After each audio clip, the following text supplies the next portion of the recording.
សួស្តីអ្នកទស្សនាទាំងអស់គ្នាសូមស្វាគមន៍មកកាន់វីដេអូរឿងខ្មោចដ៏គួរឲ្យខ្លាចមួយដែលនឹងនាំយើងចូលទៅក្នុងព្រៃភ្នំនៃរឿងព្រេងប្រជាប្រិយខ្មែរដ៏ល្បីឈ្មោះនាងតាណីនាងគឺជាខ្មោចស្រីម្នាក់ឯងដែលមានរូបសម្បត្តិស្រស់ស្អាតនិងស្នាក់នៅលើដើមចេកក្នុងរយៈពេលជិត1ម៉ោងនេះបងប្អូននឹងទទួលបានបទពិសោធន៍ដ៏រន្ធត់ចិត្តនៃស្នេហាកំហឹងការសងសឹកនិងអារម្មណ៍នៃការស្លាប់ក្នុងព្រៃតចូលទៅស្ដាប់រឿងនេះជាមួយខ្ញុំប្រវត្តិនាងតាណីនៅព្រៃភ្នំស្ងប់ស្ងាត់មួយមានស្ត្រីស្រស់ស្អាតម្នាក់ឈ្មោះថាតាណីរស់នៅក្នុងភូមិជ័យឧបនិបត្តិនាងជាមនុស្សមានសេចក្តីស្រឡាញ់ស្មោះត្រង់ប៉ុន្តែត្រូវបែកបាក់ស្នេហាជាមួយបុរសម្នាក់ដែលខុសច្បាប់សង្គមដោយសារហេតុនោះនាំឲ្យនាងសម្លាប់ខ្លួននៅជិតដើមចេកព្រលឹងរបស់នាងត្រូវបានគេជឿថាស្នាក់នៅទីនោះបន្តមកតទៅជាច្រើនឆ្នាំកន្លងមកមានមនុស្សជាច្រើននិយាយថាពួកគេច្រើនឃើញស្ត្រីម្នាក់ស្លៀកសម្លៀកបំពាក់សាមញ្ញតែស្រស់ស្អាតមែនទែនឈរនៅក្រោមដើមចេកក្នុងពេលយប់ពេលខ្លះនាងហៅបុរសឲ្យចូលទៅជិតហើយបន្ទាប់មកគេត្រូវជំងឺចម្លែកឬបាត់ខ្លួនមនុស្សជាច្រើននៅភូមិបាសាក់ឬតំបន់ជាភ្នំពេញបានឃើញអ្វីដែលគេចាត់ទុកថាជាខ្មោចនាងតាណីសម្លេងស្រីនិយាយបែបយុវវ័យបេះដូងលោតខុបចង្វាក់គឺជាភ័ស្តុតាងនៃការស្នាក់នៅរបស់នាងក្នុងជីវិតសហគមន៍ភាពជឿលើខ្មោចនាងតាណីបន្តមកដល់សម័យនេះមនុស្សជាច្រើនគិតជៀសវាងការដាំចេកនៅក្រោយផ្ទះបើមានរួចហើយនៅពេលយប់គេនឹងសំពះឬឧស្សាហ៍ពិនិត្យមើលឧបាសកឧបាសិកាចាប់ផ្ដើមដាក់ធូបដាក់ផ្លែឈើក្រោមដើមចេកក្នុងថៃខ្មោចឬពេលមានការខ្លាចចាស់បានផ្ដល់យោបល់ថាដើម្បីការពារខ្លួនពីនាងតាណីអ្នកគួរប្រើក្រញ្ចក់យកទៅដាក់ជិតដើមចេកពីព្រោះនាងមិនស្រឡាញ់ពេលឃើញខ្លួនក្នុងក្រញ្ចក់មនុស្សជាច្រើនក៏បានសែនព្រេនឬសូត្រធម៌ជាប្រចាំមួយចំនួនក៏កាប់ដើមចេកចោលជាសុចរិតរឿងពិតនិងជំនឿសម័យថ្មីយុវជនជាច្រើននៅតំបន់ជនបទបានបង្ហាញពីបទពិសោធន៍ដោយផ្ទាល់បន្ទាប់ពីពួកគេឃើញស្រីស្អាតម្នាក់នៅក្រោមដើមចេកពួកគេចង់ទៅជិតប៉ុន្តែនៅចំពោះមុខពួកគេមិនមាននរណាស្ថិតនៅទីនោះឡើយមានករណីខ្លះបុរសបាត់ខ្លួនរយៈពេលប៉ុន្មានថ្ងៃដោយគ្រាន់តែចេញពីផ្ទះនៅពេលយប់តម្លៃអប់រំនៃរឿងនាងតាណីមានចំណុចសំខាន់ជាច្រើនដែលអាចផ្ដល់សារព្រមទាំងអភិវឌ្ឍសីលធម៌និងការយល់ដឹងជាសាធារណៈ 1. សេចក្តីស្រឡាញ់ត្រូវបង្កើតលើគ្រឹះនៃសីលធម៌រឿងនាងតាណីបង្ហាញពីស្នេហាដែលមិនត្រូវបានសង្គមទទួលស្គាល់ទោះបីជាស្នេហាជារឿងបុគ្គលក៏ដោយការអប់រំសម័យបច្ចុប្បន្នអាចយកជាបទពិសោធន៍ក្នុងការបង្រៀនថា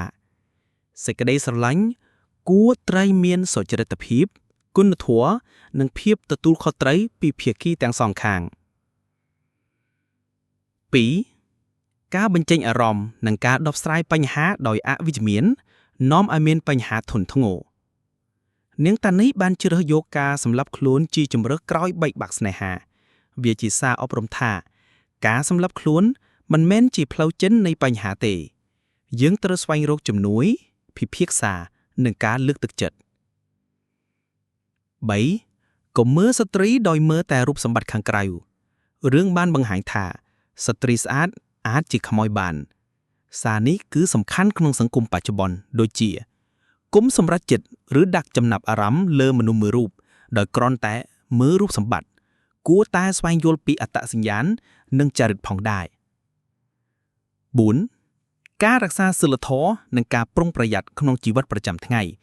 ជំនឿបុរាណបានណែនាំមិនឲ្យចេញដើរយប់ឬនៅជិតដើមចេកទោះមិនច្បាស់ថាជាខ្មោចពិតឬអត់ក៏ជាសារដាស់តឿនដល់សង្គមថាភាពប្រុងប្រយ័ត្នជួយរក្សាសុវត្ថិភាពនិងជៀសវាងគ្រោះថ្នាក់ដែលអាចកើតឡើង 5. សារពីភាពសោកសៅនៃព្រលឹងមិនទាន់ស្ងប់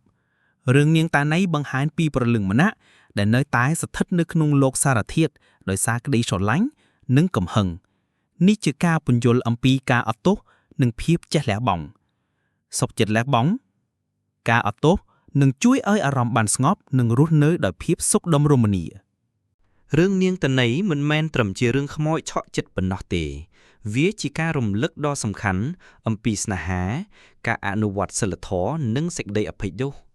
ជីវិតមនុស្សគឺមានតម្លៃពេលជួបបញ្ហាផ្លូវចិត្តឬបែកបាក់ស្នេហាសូមកុំជ្រើសយកភាពឯកោឬវិធីសាស្ត្រដែលអវិជ្ជមាន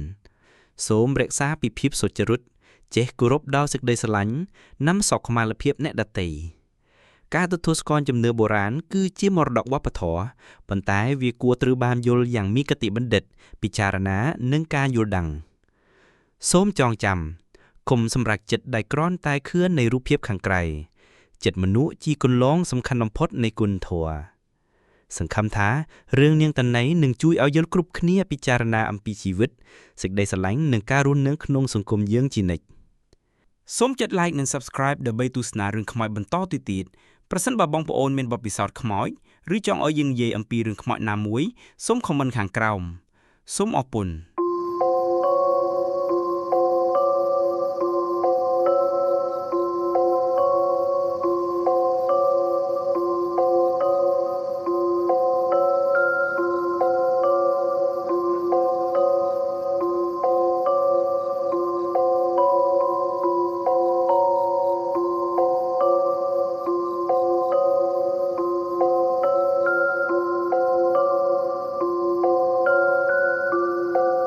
សួស្តីអ្នកទស្សនាទាំងអស់គ្នាសូមស្វាគមន៍មកកាន់វីដេអូរឿងខ្មោចដ៏គួរឲ្យខ្លាចមួយដែលនឹងនាំយើងចូលទៅក្នុងព្រៃភ្នំនៃរឿងព្រេងប្រជាប្រិយខ្មែរដ៏ល្បីឈ្មោះនាងតាណីនាងគឺជាខ្មោចស្រីម្នាក់ឯងដែលមានរូបសម្បត្តិស្រស់ស្អាតនិងស្នាក់នៅលើដើមចេកក្នុងរយៈពេលជិត1ម៉ោងនេះបងប្អូននឹងទទួលបានបទពិសោធន៍ដ៏រន្ធត់ចិត្តនៃស្នេហាកំហឹងការសងសឹកនិងអារម្មណ៍នៃការស្លាប់ក្នុងព្រៃតោះចូលទៅស្ដាប់រឿងនេះជាមួយខ្ញុំប្រវត្តិនាងតាណីនៅព្រៃភ្នំស្ងប់ស្ងាត់មួយមានស្ត្រីស្រស់ស្អាតម្នាក់ឈ្មោះថាតាណីរស់នៅក្នុងភូមិជ័យឧបនិបត្តិនាងជាមនុស្សមានសេចក្តីស្រឡាញ់ស្មោះត្រង់ប៉ុន្តែត្រូវបែកបាក់ស្នេហាជាមួយបុរសម្នាក់ដែលខុសច្បាប់សង្គមដោយសារហេតុនោះនាំឲ្យនាងសម្លាប់ខ្លួននៅជិតដើមចេកព្រលឹងរបស់នាងត្រូវបានគេជឿថាស្នាក់នៅទីនោះបន្តមកតទៅជាច្រើនឆ្នាំកន្លងមកមានមនុស្សជាច្រើននិយាយថាពួកគេច្រើនឃើញស្ត្រីម្នាក់ស្លៀកសម្លៀកបំពាក់សាមញ្ញតែស្រស់ស្អាតមែនទែនឈរនៅក្រោមដើមចេកក្នុងពេលយប់ពេលខ្លះនាងហៅបុរសឲ្យចូលទៅជិតហើយបន្ទាប់មកគេត្រូវជំងឺចម្លែកឬបាត់ខ្លួនមនុស្សជាច្រើននៅភូមិបាសាក់ឬតំបន់ជាភ្នំពេញបានឃើញអ្វីដែលគេចាត់ទុកថាជាខ្មោចនាងតាណីសម្លេងស្រីនិយាយបែបយុវវ័យបេះដូងលោតខុសចង្វាក់គឺជាភ័ស្តុតាងនៃការស្នាក់នៅរបស់នាងក្នុងជីវិតសហគមន៍ភាពជឿលើខ្មោចនាងតាណីបន្តមកដល់សម័យនេះមនុស្សជាច្រើនគិតជៀសវាងការដាំចេកនៅក្រោយផ្ទះបើមានរួចហើយនៅពេលយប់គេនឹងសំពះឬឧស្សាហ៍ពិនិត្យមើលឧបាសកឧបាសិកាចាប់ផ្ដើមដាក់ធូបដាក់ផ្លែឈើក្រោមដើមចេកក្នុងថៃខ្មោចឬពេលមានការខ្លាចចាស់បានផ្ដល់យោបល់ថាដើម្បីការពារខ្លួនពីនាងតាណីអ្នកគួរប្រើក្រញ្ចក់យកទៅដាក់ជិតដើមចេកពីព្រោះនាងមិនស្រឡាញ់ពេលឃើញខ្លួនក្នុងក្រញ្ចក់មនុស្សជាច្រើនក៏បានសែនព្រេនឬសូត្រធម៌ជាប្រចាំមួយចំនួនក៏កាប់ដើមចេកចោលជាសុចរិតរឿងពិតនិងជំនឿសម័យថ្មីយុវជនជាច្រើននៅតំបន់ជនបទបានបង្ហាញពីបទពិសោធន៍ដោយផ្ទាល់បន្ទាប់ពីពួកគេឃើញស្រីស្អាតម្នាក់នៅក្រោមដើមចេកពួកគេចង់ទៅជិតប៉ុន្តែនៅចំពោះមុខពួកគេមិនមាននរណាស្ថិតនៅទីនោះឡើយមានករណីខ្លះបុរសបាត់ខ្លួនរយៈពេលប្រមាណថ្ងៃដោយគ្រាន់តែចេញពីផ្ទះនៅពេលយប់តម្លៃអប់រំនៃរឿងនាងតាណីមានចំណុចសំខាន់ជាច្រើនដែលអាចផ្ដល់សារព្រមទាំងអភិវឌ្ឍសីលធម៌និងការយល់ដឹងជាសាធារណៈ1សេចក្តីស្រឡាញ់ត្រូវបង្កើតលើគ្រឹះនៃសីលធម៌រឿងនាងតាណីបង្ហាញពីស្នេហាដែលមិនត្រូវបានសង្គមទទួលស្គាល់ទោះបីជាស្នេហាជារឿងបុគ្គលក៏ដោយការអប់រំសម័យបច្ចុប្បន្នអាចយកជាបទពិសោធន៍ក្នុងការបង្រៀនថាសេចក្តីស្រឡាញ់គួរត្រូវមានសុចរិតភាពគុណធម៌និងភាពទទួលខុសត្រូវពីភាគីទាំងសងខាង2ការបញ្ចេញអារម្មណ៍និងការដោះស្រាយបញ្ហាដោយអវិជ្ជមាននាំឲ្យមានបញ្ហាធ្ងន់ធ្ងរ នាងតានេះបានជ្រើសយកការសម្លាប់ខ្លួនជាជំរើសក្រោយបែកបាក់ស្នេហាវាជាសារអប់រំថាការសម្លាប់ខ្លួនមិនមែនជាផ្លូវចិននៃបញ្ហាទេយើងត្រូវស្វែងរកជំនួយពិភាក្សានិងការលើកទឹកចិត្ត 3. កុំមើលស្ត្រីដោយមើលតែរូបសម្បត្តិខាងក្រៅរឿងបានបង្ហាញថាស្ត្រីស្អាតអាចជាខ្មោចបានសារនេះគឺសំខាន់ក្នុងសង្គមបច្ចុប្បន្នដូចជា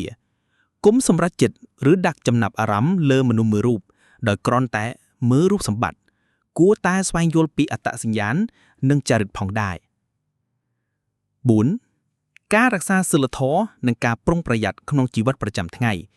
ជំនឿបុរាណបានណែនាំមិនឲ្យចេញដើរយប់ឬនៅជិតដើមចេក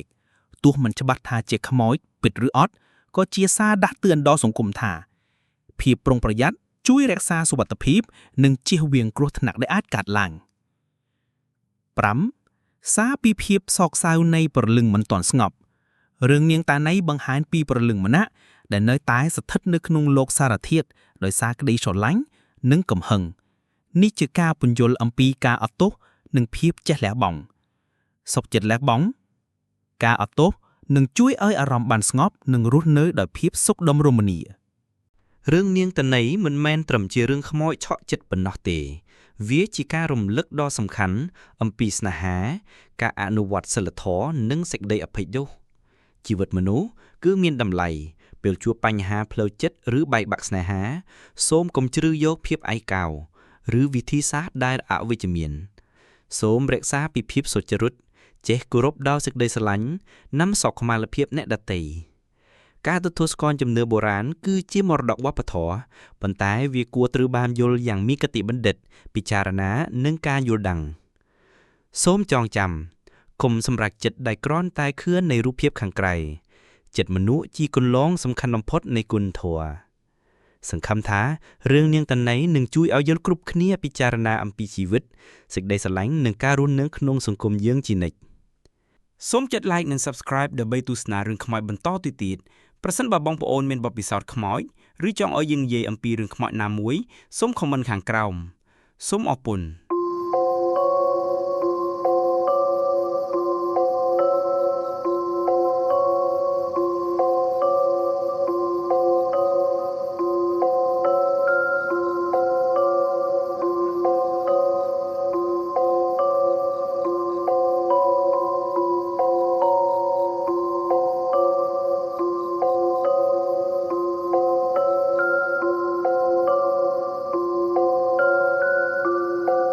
សួស្តីអ្នកទស្សនាទាំងអស់គ្នា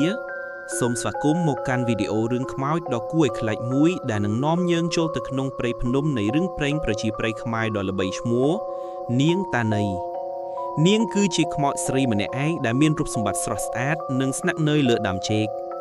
ក្នុងរយៈពេលជិត1ម៉ោងនេះបងប្អូននឹងទទួលបានបទពិសោធន៍ដ៏រន្ធត់ចិត្តនៃស្នេហាកំហឹងការសងសឹកនិងអារម្មណ៍នៃការស្លាប់ក្នុងព្រៃតចូលទៅស្ដាប់រឿងនេះជាមួយខ្ញុំប្រវត្តិនាងតាណីនៅព្រៃភ្នំស្ងប់ស្ងាត់មួយមានស្ត្រីស្រស់ស្អាតម្នាក់ឈ្មោះថាតាណីរស់នៅក្នុងភូមិជ័យឧបនិបត្តិនាងជាមនុស្សមានសេចក្តីស្រឡាញ់ស្មោះត្រង់ប៉ុន្តែត្រូវបែកបាក់ស្នេហាជាមួយបុរសម្នាក់ដែលខុសច្បាប់សង្គមដោយសារហេតុនោះនាំឲ្យនាងសម្លាប់ខ្លួននៅជិតដើមចេកព្រលឹងរបស់នាងត្រូវបានគេជឿថាស្នាក់នៅទីនោះបន្តមកតទៅជាច្រើនឆ្នាំកន្លងមកមានមនុស្សជាច្រើននិយាយថាពួកគេច្រើនឃើញស្ត្រីម្នាក់ស្លៀកសម្លៀកបំពាក់សាមញ្ញតែស្រស់ស្អាតមែនទែនឈរនៅក្រោមដើមចេកក្នុងពេលយប់ពេលខ្លះនាងហៅបុរសឲ្យចូលទៅជិតហើយបន្ទាប់មកគេត្រូវជំងឺចម្លែកឬបាត់ខ្លួនមនុស្សជាច្រើននៅភូមិបាសាក់ឬតំបន់ជាភ្នំពេញបានឃើញអ្វីដែលគេចាត់ទុកថាជាខ្មោចនាងតាណីសម្លេងស្រីនិយាយបែបយុវវ័យបេះដូងលោតខុបចង្វាក់គឺជាភ័ស្តុតាងនៃការស្នាក់នៅរបស់នាងក្នុងជីវិតសហគមន៍ភាពជឿលើខ្មោចនាងតាណីបន្តមកដល់សម័យនេះមនុស្សជាច្រើនគេចជៀសវាងការដាំចេកនៅក្រោយផ្ទះហើយបើមានរួចហើយនៅពេលយប់គេនឹងសំពះឬឧស្សាហ៍ពិនិត្យមើលឧបាសកឧបាសិកាចាប់ផ្ដើមដាក់ធូបដាក់ផ្លែឈើក្រោមដើមចេកក្នុងថៃខ្មោចឬពេលមានការខ្លាចចាស់បានផ្ដល់យោបល់ថាដើម្បីការពារខ្លួនពីនាងតាណី អ្នកគួរប្រើក្រញ្ចក់យកទៅដាក់ចិត្តដើមចេកពីព្រោះនាងមិនស្រឡាញ់ពេលឃើញខ្លួនក្នុងក្រញ្ចក់មនុស្សជាច្រើនក៏បានសែនព្រេនឬសូត្រធម៌ជាប្រចាំមួយចំនួនក៏កាប់ដើមចេកចោលជាសុចរិតរឿងពិតនិងជំនឿសម័យថ្មីយុវជនជាច្រើននៅតំបន់ជនបទបានបង្ហាញពីបទពិសោធន៍ដោយផ្ទាល់បន្ទាប់ពីពួកគេឃើញស្រីស្អាតម្នាក់នៅក្រោមដើមចេកពួកគេចង់ទៅជិតប៉ុន្តែនៅចំពោះមុខពួកគេមិនមាននរណាស្ថិតនៅទីនោះឡើយមានករណីខ្លះបុរសបាត់ខ្លួនរយៈពេលប៉ុន្មានថ្ងៃដោយគ្រាន់តែចេញពីផ្ទះនៅពេលយប់តម្លៃអប់រំនៃរឿងនាងតាណីមានចំណុចសំខាន់ជាច្រើនដែលអាចផ្ដល់សារព្រមទាំងអភិវឌ្ឍសីលធម៌និងការយល់ដឹងជាសាធារណៈ 1. សេចក្តីស្រឡាញ់ត្រូវបង្កើតលើគ្រឹះនៃសីលធម៌រឿងនាងតាណីបង្ហាញពីស្នេហាដែលមិនត្រូវបានសង្គមទទួលស្គាល់ទោះបីជាស្នេហាជារឿងបុគ្គលក៏ដោយការអប់រំសម័យបច្ចុប្បន្នអាចយកជាបទពិសោធន៍ក្នុងការបង្រៀនថាសេចក្តីស្រឡាញ់គួរត្រូវមានសុចរិតភាពគុណធម៌និងភាពទទួលខុសត្រូវពីភាគីទាំងសងខាង 2. ការបញ្ចេញអារម្មណ៍និងការដោះស្រាយបញ្ហាដោយអវិជ្ជមាននាំឲ្យមានបញ្ហាធ្ងន់ធ្ងរនាងតានីបានជ្រើសយកការសម្លាប់ខ្លួនជាជម្រើសក្រោយបែកបាក់ស្នេហាវាជាសារអប់រំថាការសម្លាប់ខ្លួនមិនមែនជាផ្លូវចិននៃបញ្ហាទេយើងត្រូវស្វែងរកជំនួយពិភាក្សានិងការលើកទឹកចិត្ត 3. កុំមើលស្ត្រីដោយមើលតែរូបសម្បត្តិខាងក្រៅរឿងបានបង្ហាញថាស្ត្រីស្អាតអាចជាខ្មោយបានសារនេះគឺសំខាន់ក្នុងសង្គមបច្ចុប្បន្នដូចជាគុំសម្រេចចិត្តឬដាក់ចំណាប់អារម្មណ៍លើមនុស្សមួយរូបដោយគ្រាន់តែមើលរូបសម្បត្តិគួរតែស្វែងយល់ពីអត្តសញ្ញាណនិងចរិតផងដែរ 4. ការរក្សាសីលធម៌និងការប្រុងប្រយ័ត្នក្នុងជីវិតប្រចាំថ្ងៃជំនឿបុរាណបានណែនាំមិនឲ្យចេញដើរយប់ឬនៅជិតដើមចេកទោះមិនច្បាស់ថាជាខ្មោចពិតឬអត់ក៏ជាសារដាស់តឿនដល់សង្គមថាភាពប្រុងប្រយ័ត្នជួយរក្សាសុវត្ថិភាពនិងជៀសវាងគ្រោះថ្នាក់ដែលអាចកើតឡើង 5. សារពីភាពសោកសៅនៃព្រលឹងមិនទាន់ស្ងប់រឿងនាងតាណីបង្ហាញពីព្រលឹងម្នាក់ដែលនៅតែស្ថិតនៅក្នុងលោកសារធាតុដោយសារក្តីស្រឡាញ់និងកំហឹងនេះជាការពន្យល់អំពីការអត់ទោសនិងភាពចេះលះបង់សុខចិត្តលះបង់ការអត់ទោសនឹងជួយឲ្យអារម្មណ៍បានស្ងប់និងរស់នៅដោយភាពសុខដុមរមនារឿងនាងតាណីមិនមែនត្រឹមជារឿងខ្មោចឆក់ចិត្តប៉ុណ្ណោះទេវាជាការរំលឹកដ៏សំខាន់អំពីស្នេហាការអនុវត្តសីលធម៌និងសេចក្តីអភ័យទោសជីវិតមនុស្សគឺមានតម្លៃពេលជួបបញ្ហាផ្លូវចិត្តឬបែកបាក់ស្នេហាសូមកុំជ្រើសយកភាពឯកោឬវិធីសាស្ត្រដែលអវិជ្ជមានសូមរក្សាពីភាពសុចរិតចេះគោរពដល់សេចក្តីស្រឡាញ់និងសុខុមាលភាពអ្នកដទៃការទទួលស្គាល់ជំនឿបុរាណគឺជាមរតកវប្បធម៌ប៉ុន្តែវាគួរត្រូវបានយល់យ៉ាងមានគតិបណ្ឌិតពិចារណានិងការយល់ដឹងសូមចងចាំកុំសម្រេចចិត្តដែលគ្រាន់តែខឿននៃរូបភាពខាងក្រៅចិត្តមនុស្សជាគន្លងសំខាន់បំផុតនៃគុណធម៌សង្ឃឹមថារឿងនាងតាណីនឹងជួយឲ្យយើងគ្រប់គ្នាពិចារណាអំពីជីវិតសេចក្តីស្រឡាញ់និងការរស់នៅក្នុងសង្គមយើងជានិច្ចសូមចុច like និង subscribe ដើម្បីទស្សនារឿងខ្មោចបន្តទៅទៀតប្រសិនបើបងប្អូនមានបទពិសោធន៍ខ្មោចឬចង់ឲ្យយើងនិយាយអំពីរឿងខ្មោចណាមួយសូម comment ខាងក្រោមសូមអរគុណ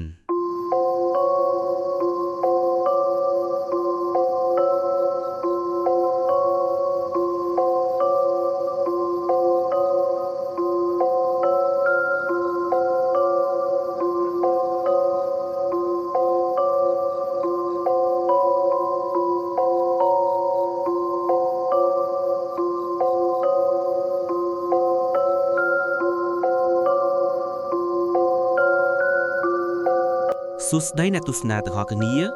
សូមស្វាគមន៍មកកាន់វីដេអូរឿងខ្មោចដ៏គួរឲ្យខ្លាចមួយដែលនឹងនាំយើងចូលទៅក្នុងព្រៃភ្នំនៃរឿងព្រេងប្រជាប្រិយខ្មែរដ៏ល្បីឈ្មោះនាងតាណី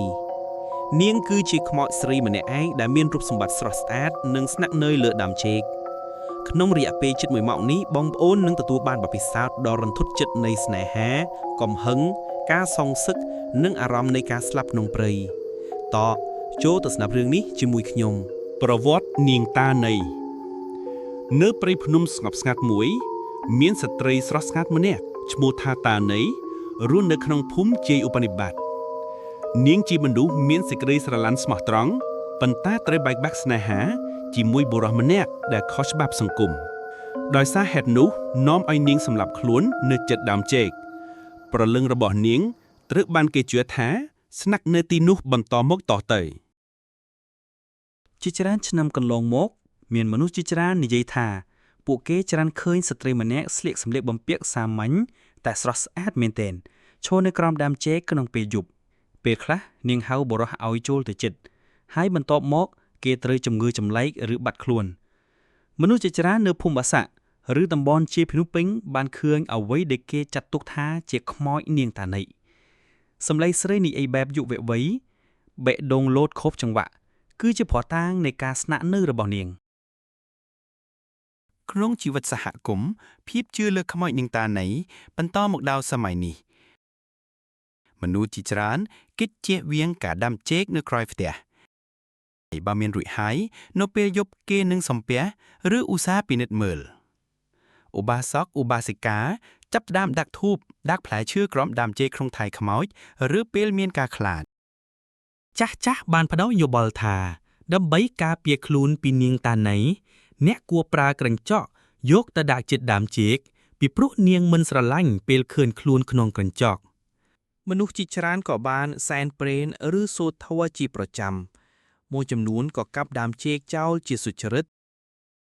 រឿងពិតនិងជំនឿសម័យថ្មីយុវជនជាច្រើននៅតំបន់ជនបទបានបង្ហាញពីបទពិសោធន៍ដោយផ្ទាល់បន្ទាប់ពីពួកគេឃើញស្រីស្អាតម្នាក់នៅក្រោមដើមចេកពួកគេចង់ទៅជិតប៉ុន្តែនៅចំពោះមុខពួកគេមិនមាននរណាស្ថិតនៅទីនោះឡើយមានករណីខ្លះបុរសបាត់ខ្លួនរយៈពេលប៉ុន្មានថ្ងៃដោយគ្រាន់តែចេញពីផ្ទះនៅពេលយប់តម្លៃអប់រំនៃរឿងនាងតាណីមានចំណុចសំខាន់ជាច្រើនដែលអាចផ្ដល់សារព្រមទាំងអភិវឌ្ឍសីលធម៌និងការយល់ដឹងជាសាធារណៈ 1. សេចក្តីស្រឡាញ់ត្រូវបង្កើតលើគ្រឹះនៃសីលធម៌រឿងនាងតាណីបង្ហាញពីស្នេហាដែលមិនត្រូវបានសង្គមទទួលស្គាល់ទោះបីជាស្នេហាជារឿងបុគ្គលក៏ដោយការអប់រំសម័យបច្ចុប្បន្នអាចយកជាបទពិសោធន៍ក្នុងការបង្រៀនថាសេចក្តីស្រឡាញ់គួរត្រូវមានសុចរិតភាពគុណធម៌និងភាពទទួលខុសត្រូវពីភាគីទាំងសងខាង 2. ការបញ្ចេញអារម្មណ៍និងការដោះស្រាយបញ្ហាដោយអវិជ្ជមាននាំឲ្យមានបញ្ហាធ្ងន់ធ្ងរនាងតាណីបានជ្រើសយកការសម្លាប់ខ្លួនជាជម្រើសក្រោយបែកបាក់ស្នេហាវាជាសារអប់រំថាការសម្លាប់ខ្លួនមិនមែនជាផ្លូវចេញនៃបញ្ហាទេយើងត្រូវស្វែងរកជំនួយពិភាក្សានិងការលើកទឹកចិត្ត 3. កុំមើលស្ត្រីដោយមើលតែរូបសម្បត្តិខាងក្រៅរឿងបានបង្ហាញថាស្ត្រីស្អាតអាចជាខ្មោចបានសារនេះគឺសំខាន់ក្នុងសង្គមបច្ចុប្បន្នដូចជាគុំសម្រេចចិត្តឬដាក់ចំណាប់អារម្មណ៍លើមនុស្សមួយរូបដោយគ្រាន់តែមើលរូបសម្បត្តិគួរតែស្វែងយល់ពីអត្តសញ្ញាណនិងចរិតផងដែរ 4. ការរក្សាសីលធម៌និងការប្រុងប្រយ័ត្នក្នុងជីវិតប្រចាំថ្ងៃជំនឿបុរាណបានណែនាំមិនឲ្យចេញដើរយប់ឬនៅជិតដើមចេកទោះមិនច្បាស់ថាជាខ្មោចពិតឬអត់ក៏ជាសារដាស់តឿនដល់សង្គមថាភាពប្រុងប្រយ័ត្នជួយរក្សាសុវត្ថិភាពនិងជៀសវាងគ្រោះថ្នាក់ដែលអាចកើតឡើង 5. សារពីភាពសោកសៅនៃព្រលឹងមិនទាន់ស្ងប់រឿងនាងតាណីបង្ហាញពីព្រលឹងម្នាក់ដែលនៅតែស្ថិតនៅក្នុងលោកសារធាតុដោយសារក្តីស្រឡាញ់និងកំហឹងនេះជាការពន្យល់អំពីការអត់ទោសនិងភាពចេះលះបង់សុខចិត្តលះបង់ការអត់ទោសនឹងជួយឲ្យអារម្មណ៍បានស្ងប់និងរស់នៅដោយភាពសុខដុមរមនារឿងនាងតាណីមិនមែនត្រឹមជារឿងខ្មោចឆក់ចិត្តប៉ុណ្ណោះទេវាជាការរំលឹកដ៏សំខាន់អំពីស្នេហាការអនុវត្តសីលធម៌និងសេចក្តីអភ័យទោសជីវិតមនុស្សគឺមានតម្លៃពេលជួបបញ្ហាផ្លូវចិត្តឬបែកបាក់ស្នេហាសូមកុំជ្រើសយកភាពឯកោឬវិធីសាស្ត្រដែលអវិជ្ជមានសូមរក្សាពីភាពសុចរិតចេះគោរពដល់សេចក្តីស្រឡាញ់និងសុខុមាលភាពអ្នកដទៃ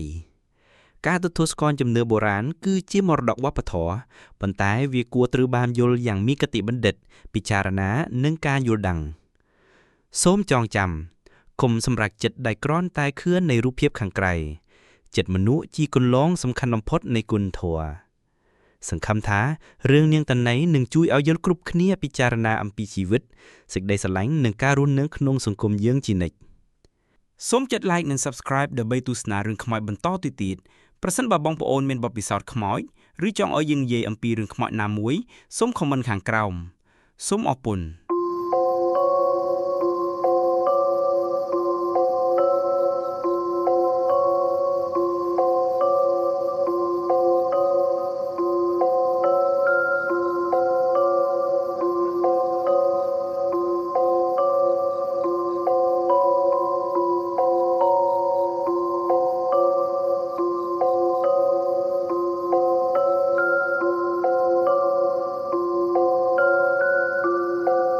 សួស្តីអ្នកទស្សនាទាំងអស់គ្នាសូមស្វាគមន៍មកកាន់វីដេអូរឿងខ្មោចដ៏គួរឲ្យខ្លាចមួយដែលនឹងនាំយើងចូលទៅក្នុងព្រៃភ្នំនៃរឿងព្រេងប្រជាប្រិយខ្មែរដ៏ល្បីឈ្មោះនាងតាណីនាងគឺជាខ្មោចស្រីម្នាក់ឯងដែលមានរូបសម្បត្តិស្រស់ស្អាតនិងស្នាក់នៅលើដើមចេកក្នុងរយៈពេលជិត1ម៉ោងនេះបងប្អូននឹងទទួលបានបទពិសោធន៍ដ៏រន្ធត់ចិត្តនៃស្នេហាកំហឹងការសងសឹកនិងអារម្មណ៍នៃការស្លាប់ក្នុងព្រៃតចូលទៅស្ដាប់រឿងនេះជាមួយខ្ញុំប្រវត្តិនាងតាណីនៅព្រៃភ្នំស្ងប់ស្ងាត់មួយមានស្ត្រីស្រស់ស្អាតម្នាក់ឈ្មោះថាតាណីរស់នៅក្នុងភូមិជ័យឧបនិបត្តិនាងជាមនុស្សមានសេចក្តីស្រឡាញ់ស្មោះត្រង់ប៉ុន្តែត្រូវបែកបាក់ស្នេហាជាមួយបុរសម្នាក់ដែលខុសច្បាប់សង្គមដោយសារហេតុនោះនាំឲ្យនាងសម្លាប់ខ្លួននៅជិតដើមចេកព្រលឹងរបស់នាងត្រូវបានគេជឿថាស្នាក់នៅទីនោះបន្តមកតទៅជាច្រើនឆ្នាំកន្លងមកមានមនុស្សជាច្រើននិយាយថាពួកគេច្រើនឃើញស្ត្រីម្នាក់ស្លៀកសម្លៀកបំពាក់សាមញ្ញតែស្រស់ស្អាតមែនទែនឈរនៅក្រោមដើមចេកក្នុងពេលយប់ពេលខ្លះនាងហៅបុរសឲ្យចូលទៅជិតហើយបន្ទាប់មកគេត្រូវជំងឺចម្លែកឬបាត់ខ្លួនមនុស្សជាច្រើននៅភូមិបាសាក់ឬតំបន់ជាភ្នំពេញបានឃើញអ្វីដែលគេចាត់ទុកថាជាខ្មោចនាងតាណីសម្លេងស្រីនិយាយបែបយុវវ័យបេះដូងលោតខុបចង្វាក់គឺជាភ័ស្តុតាងនៃការស្នាក់នៅរបស់នាងក្នុងជីវិតសហគមន៍ភាពជឿលើខ្មោចនាងតាណីបន្តមកដល់សម័យនេះមនុស្សជាច្រើនគិតជៀសវាងការដាំចេកនៅក្រោយផ្ទះបើមានរួចហើយនៅពេលយប់គេនឹងសំពះឬឧស្សាហ៍ពិនិត្យមើលឧបាសកឧបាសិកាចាប់ផ្ដើមដាក់ធូបដាក់ផ្លែឈើក្រោមដើមចេកក្នុងថៃខ្មោចឬពេលមានការខ្លាចចាស់បានផ្ដល់យោបល់ថាដើម្បីការពារខ្លួនពីនាងតាណីអ្នកគួរប្រើក្រញ្ចក់យកទៅដាក់ជិតដើមចេកពីព្រោះនាងមិនស្រឡាញ់ពេលឃើញខ្លួនក្នុងក្រញ្ចក់មនុស្សជាច្រើនក៏បានសែនព្រេនឬសូត្រធម៌ជាប្រចាំមួយចំនួនក៏កាប់ដើមចេកចោលជាសុចរិតរឿងពិតនិងជំនឿសម័យថ្មីយុវជនជាច្រើននៅតំបន់ជនបទបានបង្ហាញពីបទពិសោធន៍ដោយផ្ទាល់បន្ទាប់ពីពួកគេឃើញស្រីស្អាតម្នាក់នៅក្រោមដើមចេកពួកគេចង់ទៅជិតប៉ុន្តែនៅចំពោះមុខពួកគេមិនមាននរណាស្ថិតនៅទីនោះឡើយមានករណីខ្លះបុរសបាត់ខ្លួនរយៈពេលប្រមាណថ្ងៃដោយគ្រាន់តែចេញពីផ្ទះនៅពេលយប់តម្លៃអប់រំនៃរឿងនាងតាណីមានចំណុចសំខាន់ជាច្រើនដែលអាចផ្ដល់សារព្រមទាំងអភិវឌ្ឍសីលធម៌និងការយល់ដឹងជាសាធារណៈ1សេចក្តីស្រឡាញ់ត្រូវបង្កើតលើគ្រឹះនៃសីលធម៌រឿងនាងតាណីបង្ហាញពីស្នេហាដែលមិនត្រូវបានសង្គមទទួលស្គាល់ទោះបីជាស្នេហាជារឿងបុគ្គលក៏ដោយការអប់រំសម័យបច្ចុប្បន្នអាចយកជាបទពិសោធន៍ក្នុងការបង្រៀនថាសេចក្តីស្រឡាញ់គួរត្រូវមានសុចរិតភាពគុណធម៌និងភាពទទួលខុសត្រូវពីភាគីទាំងសងខាង2ការបញ្ចេញអារម្មណ៍និងការដោះស្រាយបញ្ហាដោយអវិជ្ជមាននាំឲ្យមានបញ្ហាធ្ងន់ធ្ងរនាងតាណីបានជ្រើសយកការសម្លាប់ខ្លួនជាជម្រើសក្រោយបែកបាក់ស្នេហាវាជាសារអប់រំថាការសម្លាប់ខ្លួនមិនមែនជាផ្លូវចេញនៃបញ្ហាទេយើងត្រូវស្វែងរកជំនួយពិភាក្សានិងការលើកទឹកចិត្ត3កុំមើលស្ត្រីដោយមើលតែរូបសម្បត្តិខាងក្រៅរឿងបានបង្ហាញថាស្ត្រីស្អាតអាចជាខ្មោចបានសារនេះគឺសំខាន់ក្នុងសង្គមបច្ចុប្បន្នដូចជា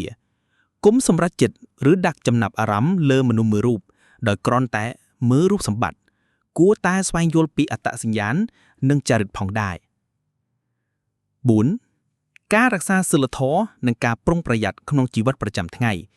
ជំនឿបុរាណបានណែនាំមិនឲ្យចេញដើរយប់ឬនៅជិតដើមចេកទោះមិនច្បាស់ថាជាខ្មោចពិតឬអត់ក៏ជាសារដាស់តឿនដល់សង្គមថាភាពប្រុងប្រយ័ត្នជួយរក្សាសុវត្ថិភាពនិងជៀសវាងគ្រោះថ្នាក់ដែលអាចកើតឡើង 5. សារពីភាពសោកសៅនៃព្រលឹងមិនទាន់ស្ងប់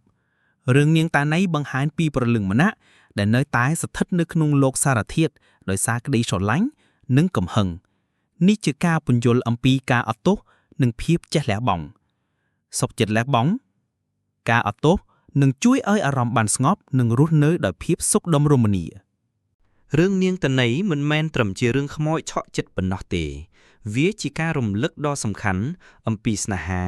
ការអនុវត្តសីលធម៌និងសេចក្តីអភ័យទោសជីវិតមនុស្សគឺមានតម្លៃពេលជួបបញ្ហាផ្លូវចិត្តឬបែកបាក់ស្នេហាសូមកុំជ្រើសយកភាពឯកោឬវិធីសាស្ត្រដែលអវិជ្ជមានសូមរក្សាពីភាពសុចរិតចេះគោរពដល់សេចក្តីស្រឡាញ់និងសុខុមាលភាពអ្នកដទៃការទទួលស្គាល់ជំនឿបុរាណគឺជាមរតកវប្បធម៌ប៉ុន្តែវាគួរត្រូវបានយល់យ៉ាងមានគតិបណ្ឌិតពិចារណានិងការយល់ដឹងសូមចងចាំកុំសម្រេចចិត្តដែលគ្រាន់តែខឿននៃរូបភាពខាងក្រៅចិត្តមនុស្សជាគន្លងសំខាន់បំផុតនៃគុណធម៌សង្ឃឹមថារឿងនាងតាណីនឹងជួយឲ្យយល់គ្រប់គ្នាពិចារណាអំពីជីវិតសេចក្តីស្រឡាញ់និងការរស់នៅក្នុងសង្គមយើងជានិច្ចសូមចុច like និង subscribe ដើម្បីទស្សនារឿងខ្មោចបន្តទៅទៀតប្រសិនបើបងប្អូនមានបទពិសោធន៍ខ្មោចឬចង់ឲ្យយើងនិយាយអំពីរឿងខ្មោចណាមួយសូម comment ខាងក្រោមសូមអរគុណ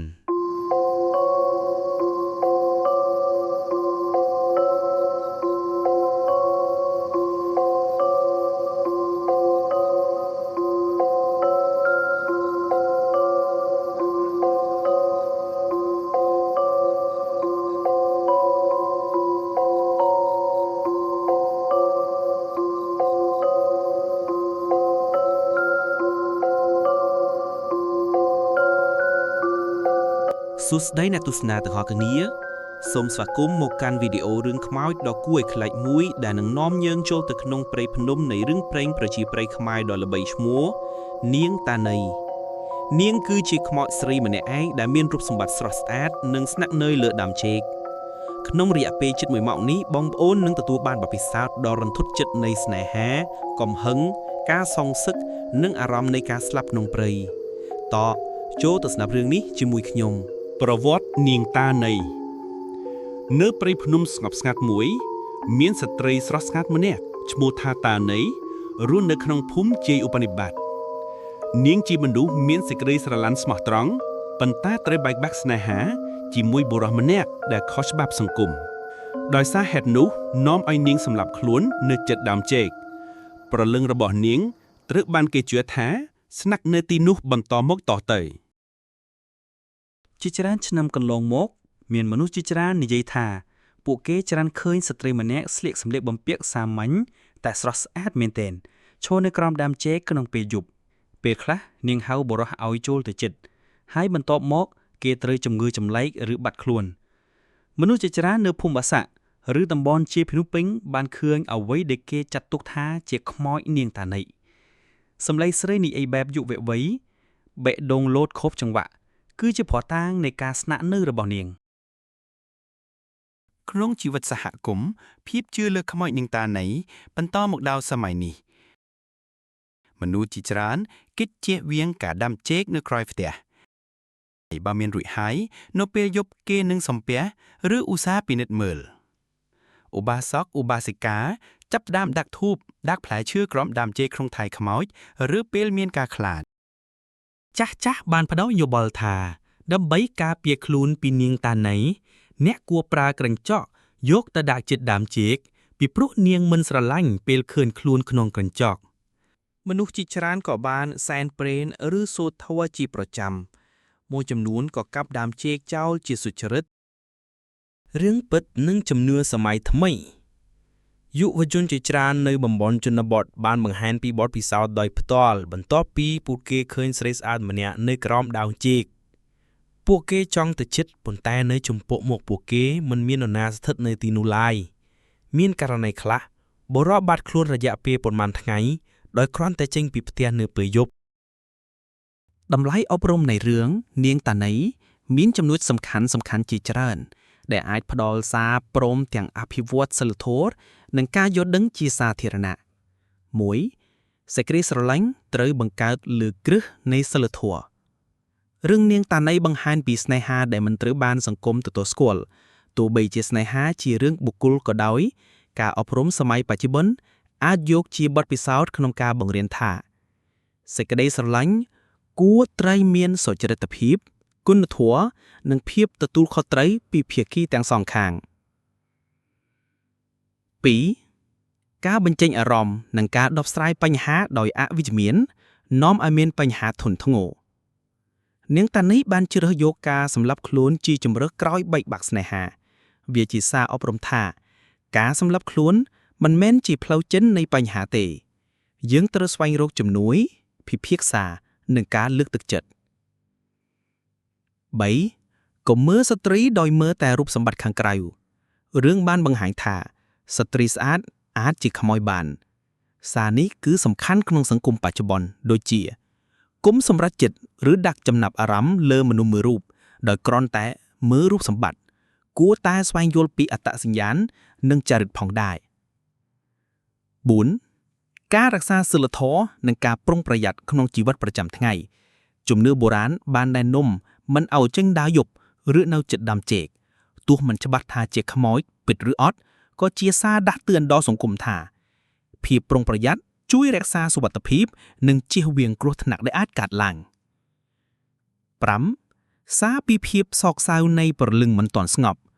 រឿងនាងតាណីបង្ហាញពីព្រលឹងម្នាក់ដែលនៅតែស្ថិតនៅក្នុងលោកសារធាតុដោយសារក្តីស្រឡាញ់និងកំហឹងនេះជាការពន្យល់អំពីការអត់ទោសនិងភាពចេះលះបង់សុខចិត្តលះបង់ការអត់ទោសនឹងជួយឲ្យអារម្មណ៍បានស្ងប់និងរស់នៅដោយភាពសុខដុមរមនារឿងនាងតាណីមិនមែនត្រឹមជារឿងខ្មោចឆក់ចិត្តប៉ុណ្ណោះទេវាជាការរំលឹកដ៏សំខាន់អំពីស្នេហាការអនុវត្តសីលធម៌និងសេចក្តីអភ័យទោសជីវិតមនុស្សគឺមានតម្លៃពេលជួបបញ្ហាផ្លូវចិត្តឬបែកបាក់ស្នេហាសូមកុំជ្រើសយកភាពឯកោឬវិធីសាស្ត្រដែលអវិជ្ជមានសូមរក្សាពីភាពសុចរិតចេះគោរពដល់សេចក្តីស្រឡាញ់និងសុខុមាលភាពអ្នកដទៃការទទួលស្គាល់ជំនឿបុរាណគឺជាមរតកវប្បធម៌ប៉ុន្តែវាគួរត្រូវបានយល់យ៉ាងមានគតិបណ្ឌិតពិចារណានិងការយល់ដឹងសូមចងចាំកុំសម្រេចចិត្តដែលគ្រាន់តែខឿននៃរូបភាពខាងក្រៅចិត្តមនុស្សជាគន្លងសំខាន់បំផុតនៃគុណធម៌សង្ឃឹមថារឿងនាងតាណីនឹងជួយឲ្យយើងគ្រប់គ្នាពិចារណាអំពីជីវិតសេចក្តីស្រឡាញ់និងការរស់នៅក្នុងសង្គមយើងជានិច្ចសូមចុច like និង subscribe ដើម្បីទស្សនារឿងខ្មោចបន្តទៅទៀតប្រសិនបើបងប្អូនមានបទពិសោធន៍ខ្មោចឬចង់ឲ្យយើងនិយាយអំពីរឿងខ្មោចណាមួយសូម comment ខាងក្រោមសូមអរគុណ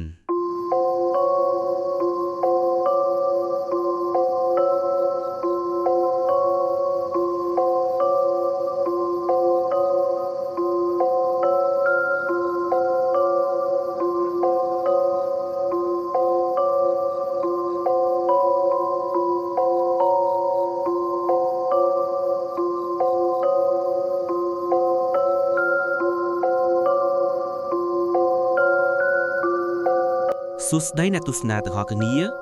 សូមស្វាគមន៍មកកាន់វីដេអូរឿងខ្មោចដ៏គួរឲ្យខ្លាចមួយដែលនឹងនាំយើងចូលទៅក្នុងព្រៃភ្នំនៃរឿងព្រេងប្រជាប្រិយខ្មែរដ៏ល្បីឈ្មោះ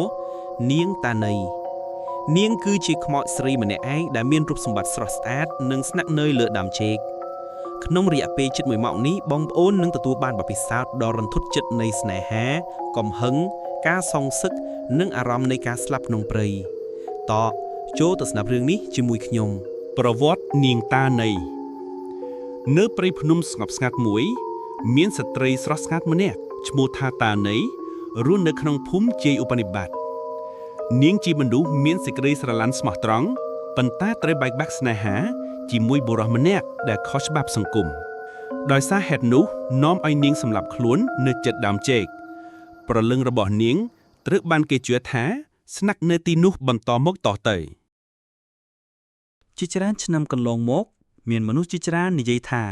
ពួកគេច្រើនឃើញស្ត្រីម្នាក់ស្លៀកសម្លៀកបំពាក់សាមញ្ញតែស្រស់ស្អាតមែនទែនឈរនៅក្រោមដើមចេកក្នុងពេលយប់ ពេលខ្លះនាងហៅបរោះឲ្យចូលទៅចិត្ត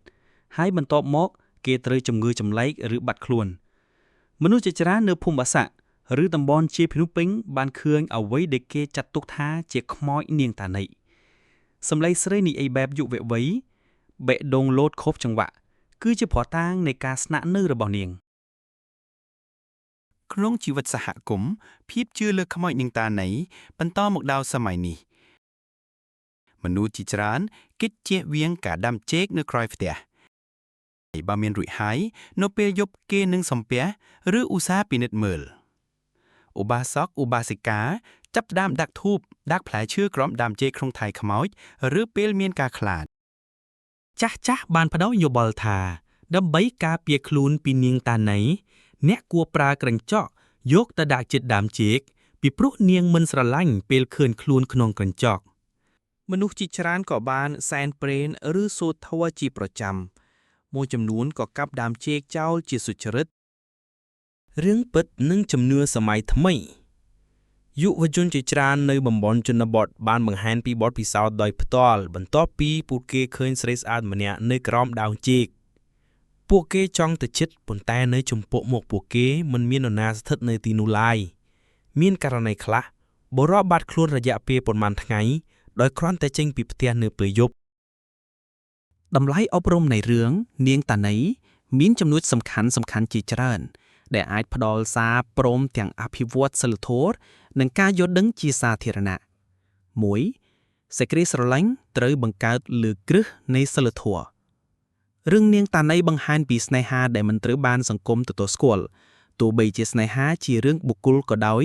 ការអប់រំសម័យបច្ចុប្បន្នអាចយកជាបទពិសោធន៍ក្នុងការបង្រៀនថាសេចក្តីស្រឡាញ់គួរត្រូវមានសុចរិតភាពគុណធម៌និងភាពទទួលខុសត្រូវពីភាគីទាំងសងខាង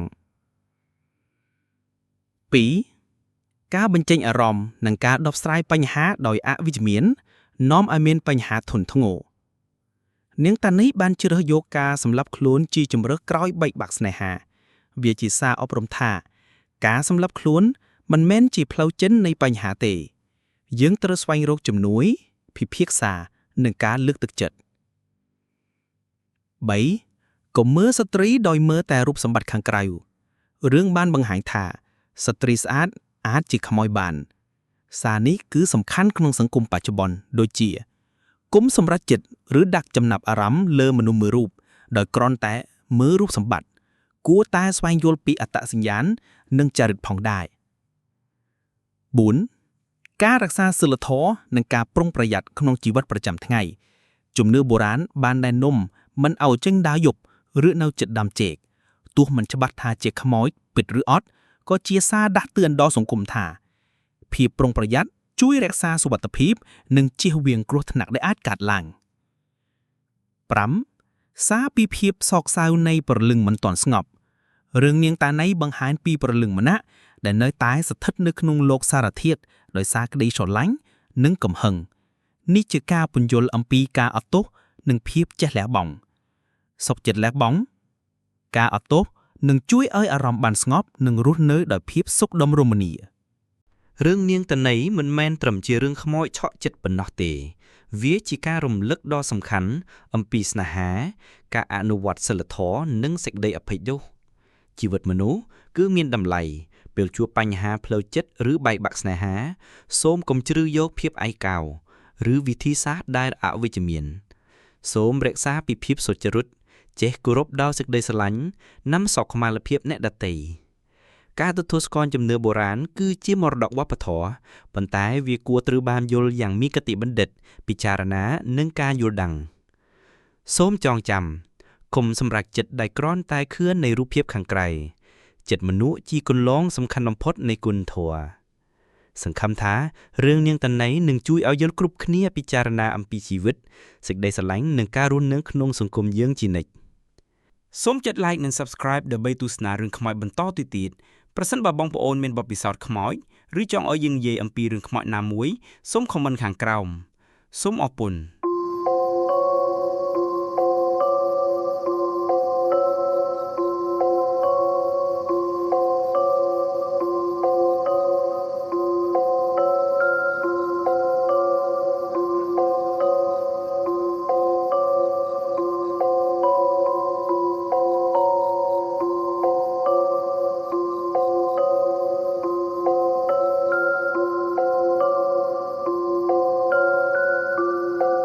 សួស្តីអ្នកទស្សនាទាំងអស់គ្នាសូមស្វាគមន៍មកកាន់វីដេអូរឿងខ្មោចដ៏គួរឲ្យខ្លាចមួយដែលនឹងនាំយើងចូលទៅក្នុងព្រៃភ្នំនៃរឿងព្រេងប្រជាប្រិយខ្មែរដ៏ល្បីឈ្មោះនាងតាណីនាងគឺជាខ្មោចស្រីម្នាក់ឯងដែលមានរូបសម្បត្តិស្រស់ស្អាតនិងស្នាក់នៅលើដើមចេកក្នុងរយៈពេលជិត1ម៉ោងនេះបងប្អូននឹងទទួលបានបទពិសោធន៍ដ៏រន្ធត់ចិត្តនៃស្នេហាកំហឹង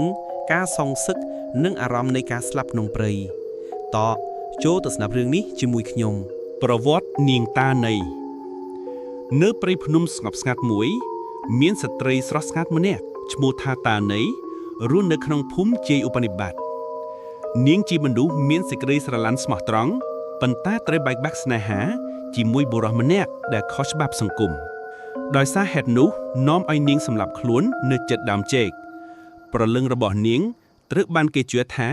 ស្នាក់នៅទីនោះបន្តមកតទៅជាច្រើនឆ្នាំកន្លងមកមានមនុស្សជាច្រើននិយាយថាពួកគេច្រើនឃើញស្ត្រីម្នាក់ស្លៀកសម្លៀកបំពាក់សាមញ្ញតែស្រស់ស្អាតមែនទែន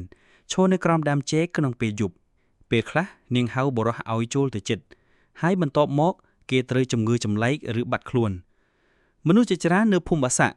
ឬតំបន់ជាភ្នំពេញបានឃើញអ្វីដែលគេចាត់ទុកថាជាខ្មោចនាងតាណី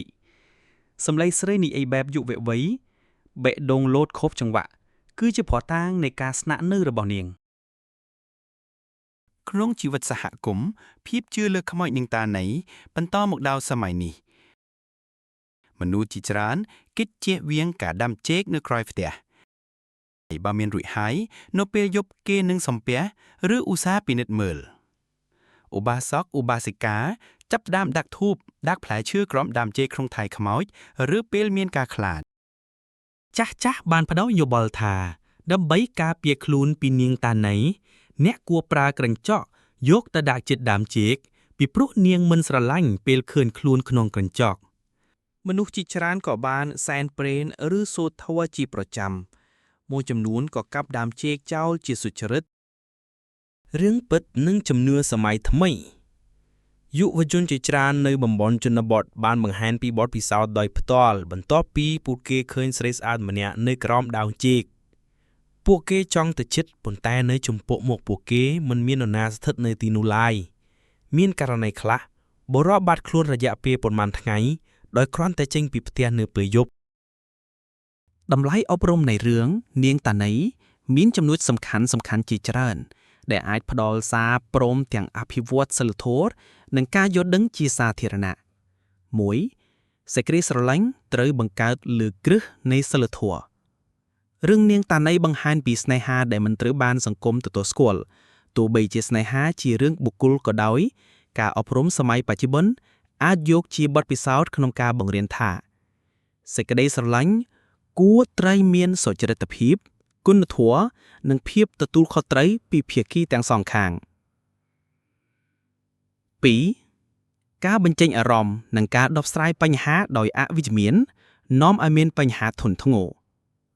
នាងតាណីបានជ្រើសយកការសម្លាប់ខ្លួនជាជម្រើសក្រោយបែកបាក់ស្នេហាវាជាសារអប់រំថាការសម្លាប់ខ្លួនមិនមែនជាផ្លូវចេញនៃបញ្ហាទេយើងត្រូវស្វែងរកជំនួយពិភាក្សានិងការលើកទឹកចិត្ត 3. កុំមើលស្ត្រីដោយមើលតែរូបសម្បត្តិខាងក្រៅរឿងបានបង្ហាញថាស្ត្រីស្អាតអាចជាខ្មោចបានសារនេះគឺសំខាន់ក្នុងសង្គមបច្ចុប្បន្នដូចជាគុំសម្រេចចិត្តឬដាក់ចំណាប់អារម្មណ៍លើមនុស្សមួយរូបដោយគ្រាន់តែមើលរូបសម្បត្តិគួរតែស្វែងយល់ពីអត្តសញ្ញាណនិងចរិតផងដែរ 4. ការរក្សាសីលធម៌និងការប្រុងប្រយ័ត្នក្នុងជីវិតប្រចាំថ្ងៃជំនឿបុរាណបានណែនាំមិនឲ្យចេញដើរយប់ឬនៅជិតដើមចេកទោះមិនច្បាស់ថាជាខ្មោចពិតឬអត់ក៏ជាសារដាស់តឿនដល់សង្គមថាភាពប្រុងប្រយ័ត្នជួយរក្សាសុវត្ថិភាពនិងជៀសវាងគ្រោះថ្នាក់ដែលអាចកើតឡើង 5. សារពីភាពសោកសៅនៃព្រលឹងមិនទាន់ស្ងប់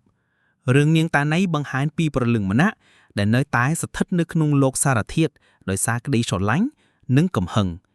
នេះជាការពន្យល់អំពីការអត់ទោសនិងភាពចេះលះបង់សុខចិត្តលះបង់ការអត់ទោសនឹងជួយឲ្យអារម្មណ៍បានស្ងប់និងរស់នៅដោយភាពសុខដុមរមនារឿងនាងតាណីមិនមែនត្រឹមជារឿងខ្មោចឆក់ចិត្តប៉ុណ្ណោះទេ វាជាការរំលឹកដ៏សំខាន់អំពីស្នេហាការអនុវត្តសីលធម៌និងសេចក្តីអភ័យទោសជីវិតមនុស្សគឺមានតម្លៃពេលជួបបញ្ហាផ្លូវចិត្តឬបែកបាក់ស្នេហាសូមកុំជ្រើសយកភាពឯកោឬវិធីសាស្ត្រដែលអវិជ្ជមានសូមរក្សាពីភាពសុចរិតចេះគោរពដល់សេចក្តីស្រឡាញ់និងសុខុមាលភាពអ្នកដទៃការទទួលស្គាល់ជំនឿបុរាណគឺជាមរតកវប្បធម៌ប៉ុន្តែវាគួរត្រូវបានយល់យ៉ាងមានគតិបណ្ឌិតពិចារណានិងការយល់ដឹងសូមចងចាំកុំសម្រេចចិត្តដែលគ្រាន់តែខឿននៃរូបភាពខាងក្រៅចិត្តមនុស្សជាគន្លងសំខាន់បំផុតនៃគុណធម៌សង្ឃឹមថារឿងនាងតន័យនឹងជួយឲ្យយល់គ្រប់គ្នាពិចារណាអំពីជីវិតសេចក្តីស្រឡាញ់និងការរស់នៅក្នុងសង្គមយើងជានិច្ចសូមចុច like និង subscribe ដើម្បីទស្សនារឿងខ្មោចបន្តទៅទៀតប្រសិនបើបងប្អូនមានបទពិសោធន៍ខ្មោចឬចង់ឲ្យយើងនិយាយអំពីរឿងខ្មោចណាមួយសូម comment ខាងក្រោមសូមអរគុណ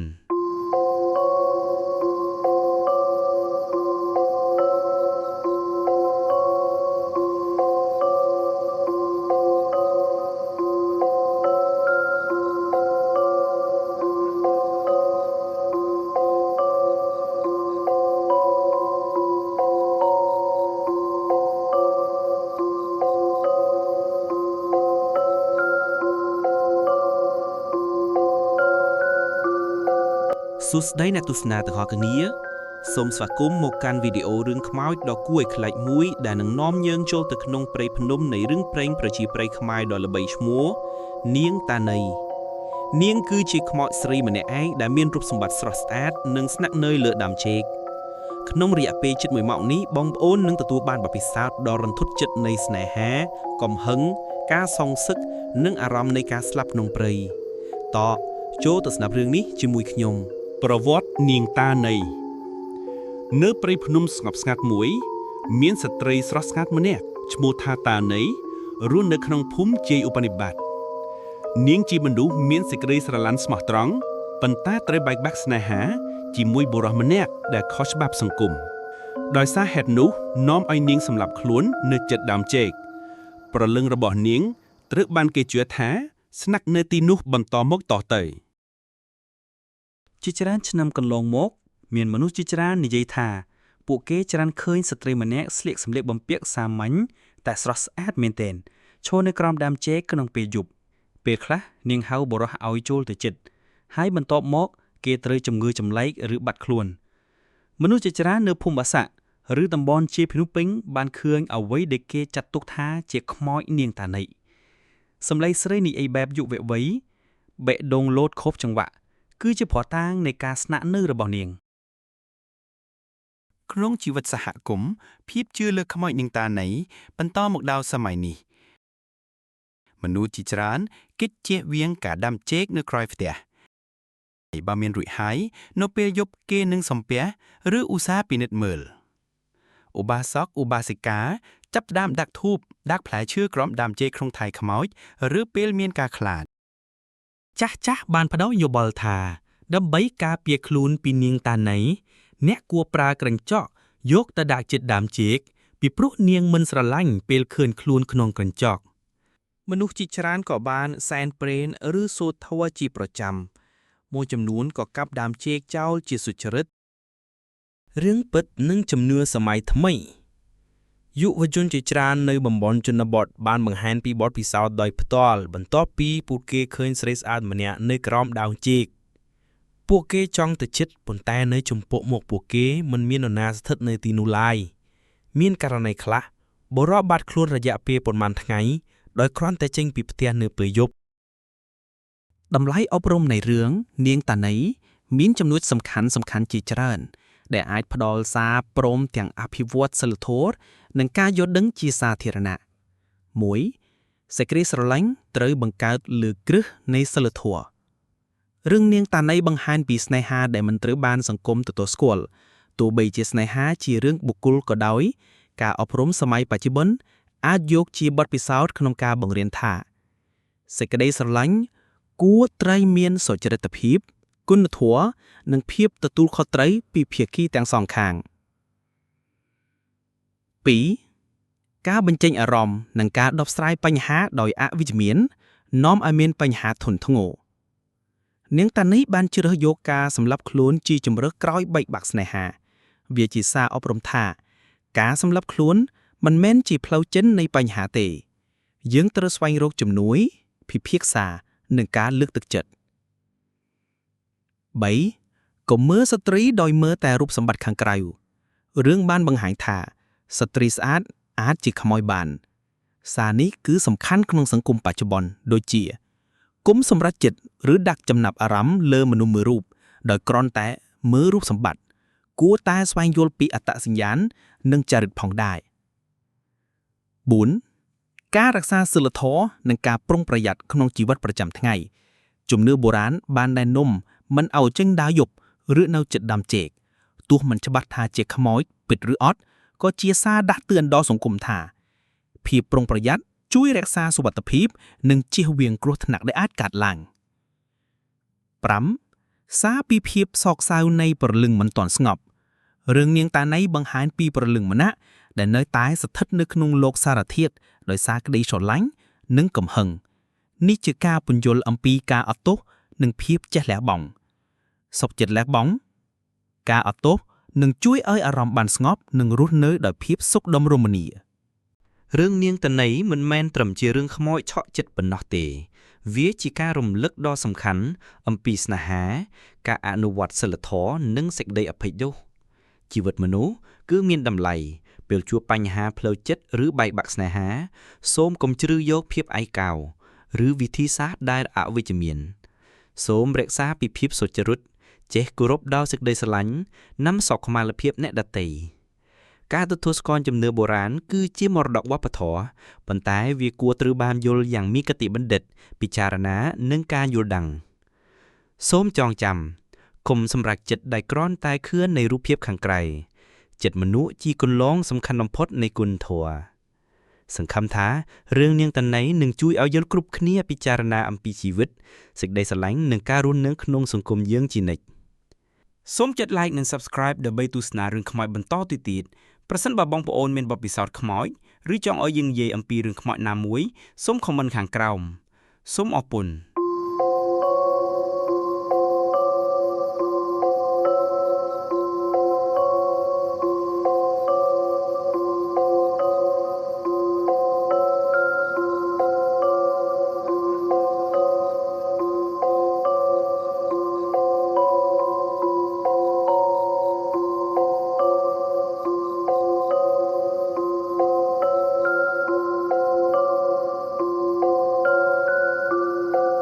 សួស្តីអ្នកទស្សនាទាំងអស់គ្នា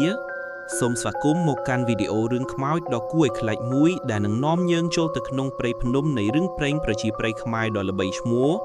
នាងតាណៃនាងគឺជាខ្មោចស្រីម្នាក់ឯងដែលមានរូបសម្បត្តិស្រស់ស្អាតនិងស្នាក់នៅលើដើមចេកក្នុងរយៈពេលជិត1ម៉ោងនេះបងប្អូននឹងទទួលបានបទពិសោធន៍ដ៏រន្ធត់ចិត្តនៃស្នេហាកំហឹងការសងសឹកនិងអារម្មណ៍នៃការស្លាប់ក្នុងព្រៃតោះចូលទៅស្ដាប់រឿងនេះជាមួយខ្ញុំប្រវត្តិនាងតាណៃនៅព្រៃភ្នំស្ងប់ស្ងាត់មួយមានស្ត្រីស្រស់ស្អាតម្នាក់ឈ្មោះថាតាណៃរស់នៅក្នុងភូមិជ័យឧបនិបត្តិនាងជាមនុស្សមានសេចក្តីស្រឡាញ់ស្មោះត្រង់ប៉ុន្តែត្រូវបែកបាក់ស្នេហាជាមួយបុរសម្នាក់ដែលខុសច្បាប់សង្គមដោយសារហេតុនោះនាំឲ្យនាងសម្លាប់ខ្លួននៅជិតដើមចេកព្រលឹងរបស់នាងត្រូវបានគេជឿថាស្នាក់នៅទីនោះបន្តមកតទៅជាច្រើនឆ្នាំកន្លងមកមានមនុស្សជាច្រើននិយាយថាពួកគេច្រើនឃើញស្ត្រីម្នាក់ស្លៀកសម្លៀកបំពាក់សាមញ្ញតែស្រស់ស្អាតមែនទែនឈរនៅក្រោមដើមចេកក្នុងពេលយប់ពេលខ្លះនាងហៅបុរសឲ្យចូលទៅជិតហើយបន្ទាប់មកគេត្រូវជំងឺចម្លែកឬបាត់ខ្លួនមនុស្សជាច្រើននៅភូមិបាសាក់ឬតំបន់ជាភ្នំពេញបានឃើញអ្វីដែលគេចាត់ទុកថាជាខ្មោចនាងតាណៃសម្លេងស្រីនិយាយបែបយុវវ័យបេះដូងលោតខុបចង្វាក់គឺជាភ័ស្តុតាងនៃការស្នាក់នៅរបស់នាងក្នុងជីវិតសហគមន៍ភាពជឿលើខ្មោចនាងតាណៃបន្តមកដល់សម័យនេះមនុស្សជាច្រើនគិតជៀសវាងការដាំចេកនៅក្រោយផ្ទះបើមានរួចហើយនៅពេលយប់គេនឹងសំពះឬឧស្សាហ៍ពិនិត្យមើលឧបាសកឧបាសិកាចាប់ផ្ដើមដាក់ធូបដាក់ផ្លែឈើក្រោមដើមចេកក្នុងថៃខ្មោចឬពេលមានការខ្លាចចាស់បានផ្ដល់យោបល់ថាដើម្បីការពារខ្លួនពីនាងតាណៃ អ្នកគួរប្រើក្រញ្ចក់យកទៅដាក់ចិត្តដើមចេកពីព្រោះនាងមិនស្រឡាញ់ពេលឃើញខ្លួនក្នុងក្រញ្ចក់មនុស្សជាច្រើនក៏បានសែនព្រេនឬសូត្រធម៌ជាប្រចាំមួយចំនួនក៏កាប់ដើមចេកចោលជាសុចរិតរឿងពិតនិងជំនឿសម័យថ្មី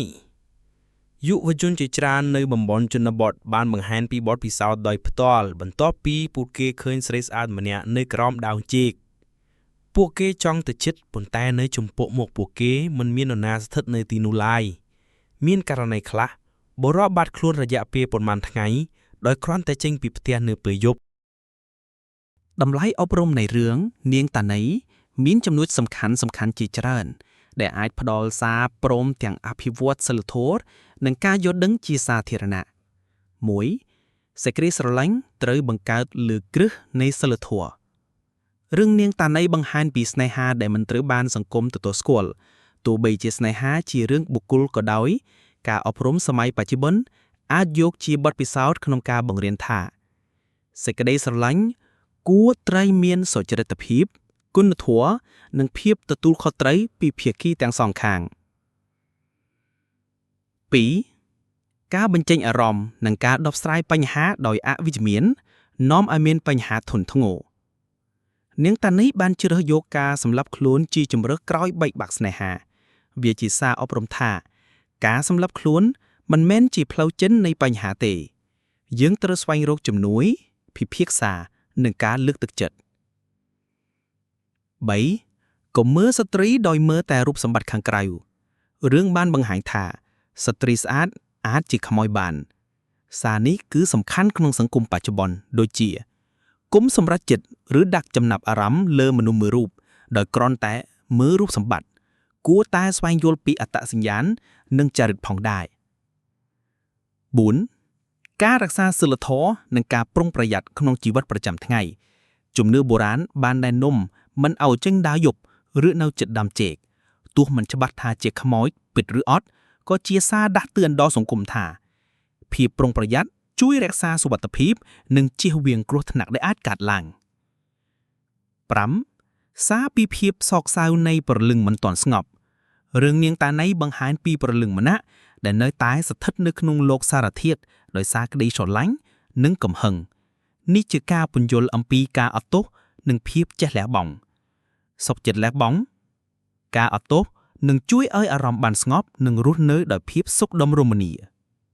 រឿងនាងតាណីមិនមែនត្រឹមជារឿងខ្មោចឆក់ចិត្តប៉ុណ្ណោះទេវាជាការរំលឹកដ៏សំខាន់អំពីស្នេហាការអនុវត្តសីលធម៌និងសេចក្តីអភ័យទោសជីវិតមនុស្សគឺមានតម្លៃពេលជួបបញ្ហាផ្លូវចិត្តឬបែកបាក់ស្នេហាសូមកុំជ្រើសយកភាពឯកោឬវិធីសាស្ត្រដែលអវិជ្ជមានសូមរក្សាពីភាពសុចរិតចេះគោរពដល់សេចក្តីស្រឡាញ់និងសុខុមាលភាពអ្នកដទៃការទទួលស្គាល់ជំនឿបុរាណគឺជាមរតកវប្បធម៌ប៉ុន្តែវាគួរត្រូវបានយល់យ៉ាងមានគតិបណ្ឌិតពិចារណានិងការយល់ដឹងសូមចងចាំកុំសម្រេចចិត្តដែលគ្រាន់តែខឿននៃរូបភាពខាងក្រៅចិត្តមនុស្សជាគន្លងសំខាន់បំផុតនៃគុណធម៌សង្ឃឹមថារឿងនាងតាណីនឹងជួយឲ្យយើងគ្រប់គ្នាពិចារណាអំពីជីវិតសេចក្តីស្រឡាញ់និងការរស់នៅក្នុងសង្គមយើងជានិច្ចសូមចុច like និង subscribe ដើម្បីទស្សនារឿងខ្មោចបន្តទៅទៀតប្រសិនបើបងប្អូនមានបទពិសោធន៍ខ្មោចឬចង់ឲ្យយើងនិយាយអំពីរឿងខ្មោចណាមួយសូម comment ខាងក្រោមសូមអរគុណ